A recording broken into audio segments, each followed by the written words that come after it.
पाठ 15 नौकर। आश्रम में गांधी कई ऐसे काम भी करते थे जिन्हें आमतौर पर नौकर चाकर करते हैं। जिस जमाने में वे बैरिस्टर से हजारों रुपए कमाते थे, उस समय भी वे प्रतिदिन सुबह अपने हाथ से चक्की पर आटा पीसा करते थे। चक्की चलाने में कस्तूरबा और उनके लड़के भी हाथ बटाते थे। इस प्रकार घर में रोटी बनाने के लिए महीन या मोटा आटा वे खुद ही पीस लिया करते थे। साबरमती आश्रम में भी गांधी ने पिसाई का काम जारी रखा। वह चक्की को ठीक करने में कभी कभी घंटों मेहनत करते थे।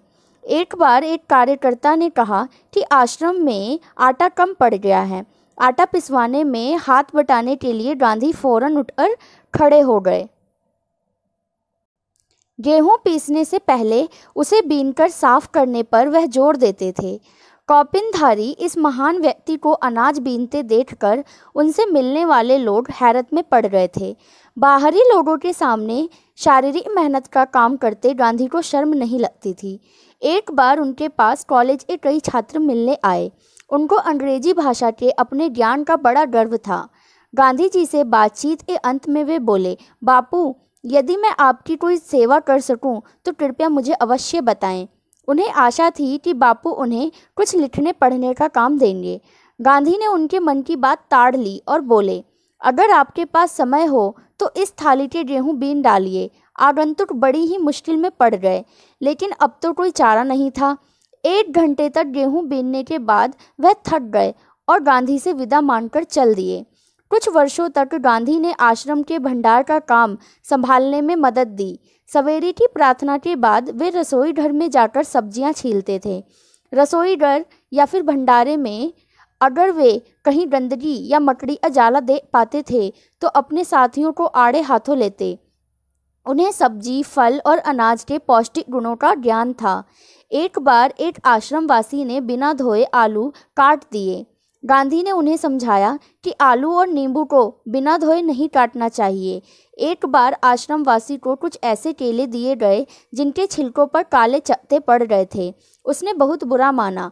तब गांधी ने उन्हें समझाया कि ये जल्दी पच जाते हैं और तुम्हें खासतौर पर इसलिए दिए गए हैं कि तुम्हारा हाजमा कमज़ोर है। गांधी आश्रमवासियों को अक्सर स्वयं ही भोजन परोसते थे। इस कारण वे बेचारे बेस्वाद उबली हुई चीज़ों के विरुद्ध कुछ कह भी नहीं पाते थे। दक्षिण अफ्रीका की एक जेल में वे सैकड़ों कैदियों को दिन में 2 बार भोजन परोसने का कार्य भी कर चुके थे। आश्रम का एक नियम यह था कि सब लोग अपने बर्तन खुद साफ करें। रसोई के बर्तन बारी बारी से कुछ लोग दल बांधकर धोते थे।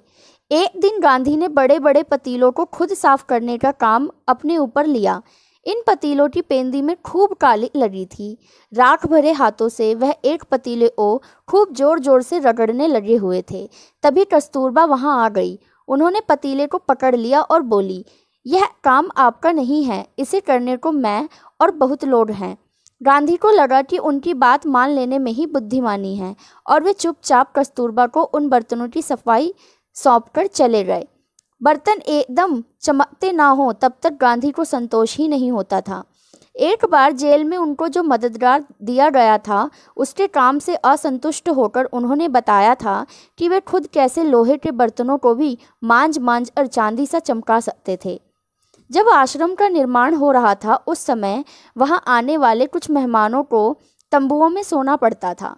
एक नवागत को पता नहीं था कि उनका बिस्तर कहाँ रखना चाहिए, इसलिए उसने बिस्तर को लपेट कर रख दिया और यह पता लगाने गया कि उसे कहाँ रखना है। लौटते समय उसने देखा कि गांधी खुद उसका बिस्तर कंधे पर उठाए रखने के लिए चले आ रहे हैं। आश्रम के लिए बाहर बने कुएं से पानी खींचने का काम भी वे रोज करते थे।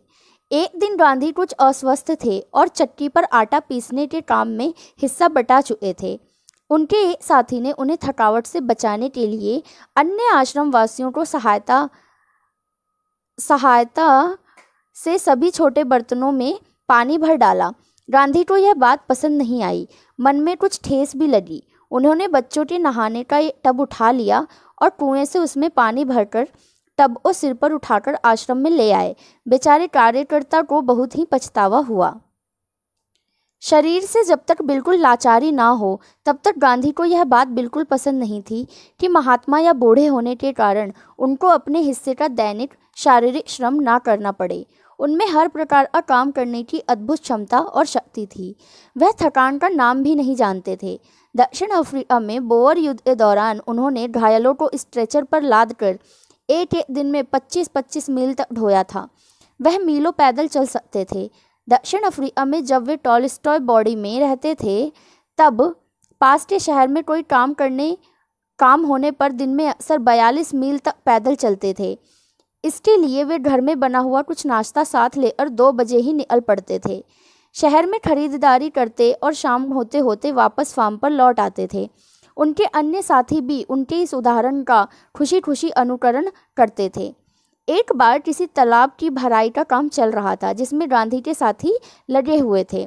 एक सुबह काम खत्म करके वे लोग फावड़े, कुदाल और टोकरियां लिए जब वापस लौटे तो देखा कि गांधी ने उनके लिए तश्तरियों में नाश्ते के लिए फल आदि तैयार करके रखे हैं।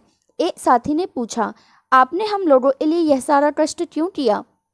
क्या यह उचित है कि हम आपसे सेवा कराएं? गांधी ने मुस्कुराकर उत्तर दिया, क्यों नहीं, मैं जानता था कि तुम लोग थके मांदे लौटोगे। तुम्हारा नाश्ता तैयार करने के लिए मेरे पास खाली समय था। दक्षिण अफ्रीका में रहने वाले भारतीयों के जाने माने नेता के रूप में गांधी भारतीय प्रवासियों की मांगों को ब्रिटिश सरकार के सामने रखने के लिए एक बार लंदन गए। वहां भारतीय छात्रों ने एक शाकाहारी भोज में निमंत्रित किया।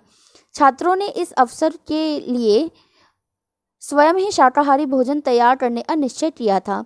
तीसरे पहर 2 बजे एक दुबला पतला और छरहरा आदमी आकर उनमें शामिल हो गया और तश्तरियां धोने, सब्जी साफ करने और अन्य छुटपुट काम करने में उनकी मदद करने लगा।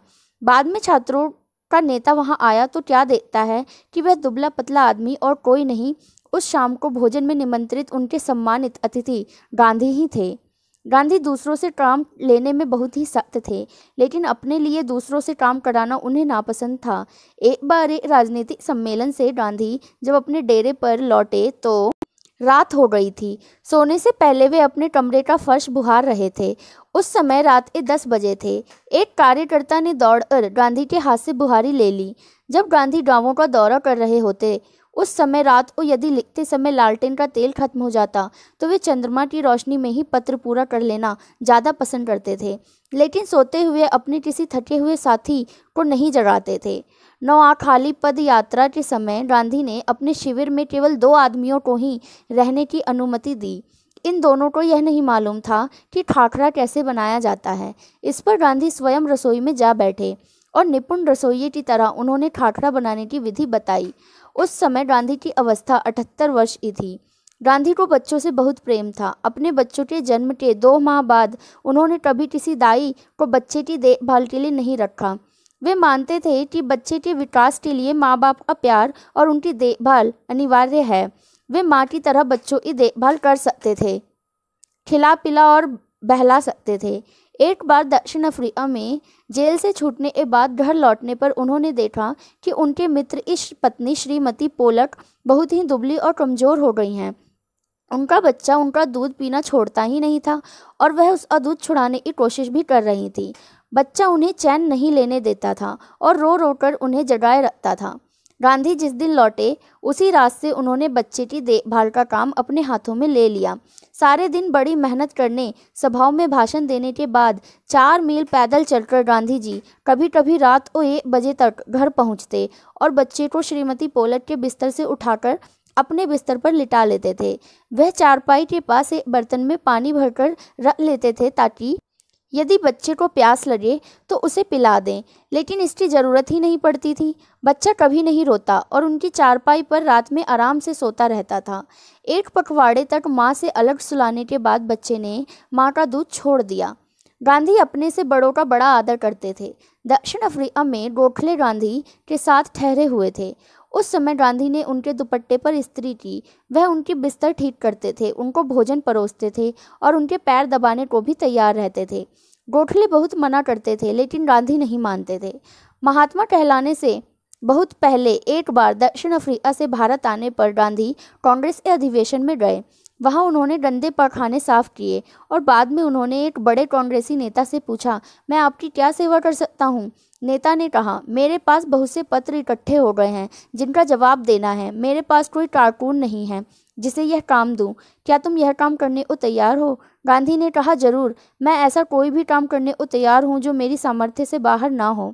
यह काम उन्होंने थोड़े ही समय में समाप्त कर डाला और इसके बाद उन्होंने उन नेता की कमीज के बटन आदि लगाने और उनकी अन्य सेवा करने का काम भी खुशी से किया। जब कभी आश्रम में किसी सहायक को रखने की आवश्यकता होती थी, तब गांधी जी किसी हरिजन को रखने का आग्रह करते थे। उनका कहना था कि नौकरों को हमें वेतनभोगी मजदूर नहीं, अपने भाई के समान ही मानना चाहिए। इसमें कुछ कठिनाई हो सकती है, कुछ चोरियां भी हो सकती हैं, फिर भी हमारी कोशिश सर्वथा निष्फल नहीं जाएगी। उन्हें यह मालूम ही ना था कि किसी को नौकर की भांति कैसे रखें। एक बार भारत की जेल में उनके कई साथी कैदियों को उनकी सेवा टहल का काम सौंपा गया। एक आदमी उनके फल धोता था या काटता, दूसरा बकरियों को दूहता, तीसरा उनके निजी नौकर की तरह काम करता और चौथा उनके पाखाने की सफाई करता था। एक ब्राह्मण कैदी उनके बर्तन धोता था और 2 गोरे यूरोपियन प्रतिदिन उनकी चारपाई बाहर निकालते थे। गांधी ने देखा कि इंग्लैंड में ऊंचे घरानों में घरेलू नौकरों को परिवार का आदमी ही माना जाता था। एक बार एक अंग्रेज के घर से विदा लेते समय उन्हें यह देखकर खुशी हुई कि घरेलू नौकर का उनसे परिचय नौकरों की तरह नहीं बल्कि परिवार के सदस्य के समान कराया गया। एक बार एक भारतीय सज्जन के यहाँ काफ़ी दिनों तक ठहरने के बाद गांधी जब चलने लगे, तब उस घर के नौकरों से उन्होंने विदा ली और कहा, मैं कभी किसी को अपना नौकर नहीं समझता, उसे भाई या बहन ही माना है और आप लोगों को भी मैं अपना भाई समझता हूँ।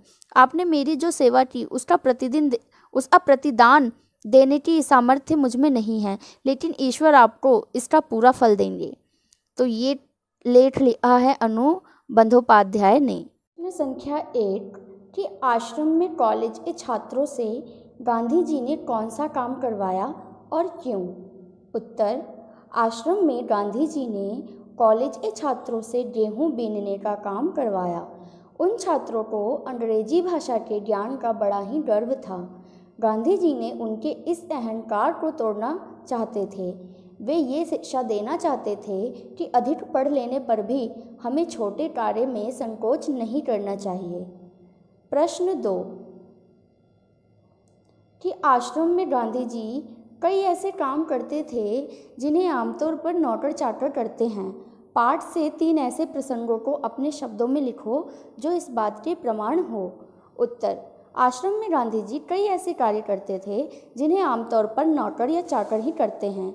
ये कार्य हैं, देखिए कि पहला जो है, गांधी जी आश्रम में अपने हाथ से चक्की से आटा पीसते थे।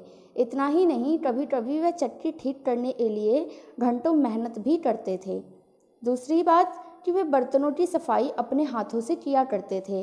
वे बर्तनों को रगड़ रगड़ कर चमकाते थे। तीसरी बात कि वे रसोई घर में सब्जियों को धोने, छीलने, काटने का कार्य स्वयं करते थे। गांधी जी रसोई घर की सफाई का भी पूरा ध्यान रखते थे। प्रश्न 3 कि लंदन में भोज पर बुलाए जाने पर गांधी जी ने क्या किया? लंदन में भोज पर बुलाए जाने पर गांधी जी ने क्या किया? जब लंदन में गांधी जी को वहाँ के छात्रों ने भोज पर बुलाया तो गांधी जी समय से पहले पहुंचकर तश्तरियाँ धोने, सब्जी साफ करने तथा अन्य छोटे मोटे काम करने में सहायता करने लगे। प्रश्न 4 गांधी जी ने श्रीमती पोलट के बच्चे को दूध कैसे छुड़वाया? श्रीमती पोलट का बच्चा रात को दूध पीने के लिए अपनी माँ को सारी रात जगाए रखता था। इससे वे काफ़ी कमज़ोर हो गई थी।